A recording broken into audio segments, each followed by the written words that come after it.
নথি হিসাবে শুনানিতে গ্রহণযোগ্য নয় মাধ্যমিকের অ্যাডমিটে জমা দেওয়া ভোটারদের ফের ডাকবে কমিশন।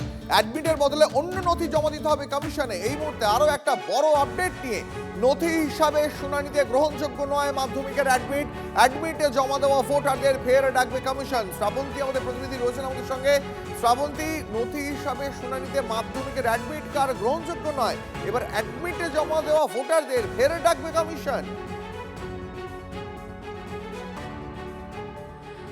দীপ, যে 12টি ডকুমেন্টস ছিল, আধার বাদ দিয়ে 11টি ডকুমেন্টস একেবারে বাধ্যতামূলক করা হয়েছিল শুনানির ক্ষেত্রে, তার মধ্যে মাধ্যমিকের শংসাপত্র বা সার্টিফিকেট ছিল।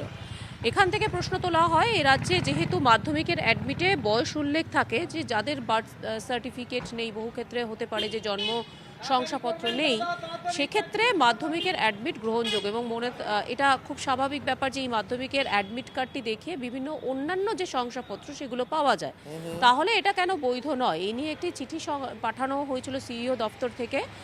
পরবর্তী সময় কমিশন সেটা স্পষ্ট করে দেয় যে না, অ্যাডমিট কার্ড গ্রহণযোগ্য হবে না, একমাত্র মাধ্যমিকের শংসাপত্রই দিতে হবে।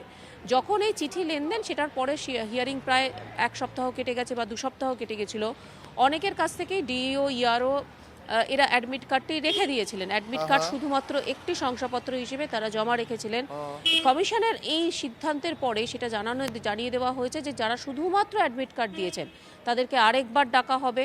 অন্য কোনো যে 11টি ডকুমেন্টসের মধ্যে অন্য কোনো ডকুমেন্ট সাবমিট করলে তবেই তারা হিয়ারিংয়ে ছাড় পাবেন।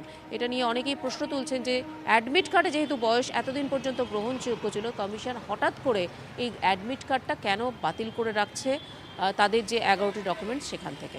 দীপ।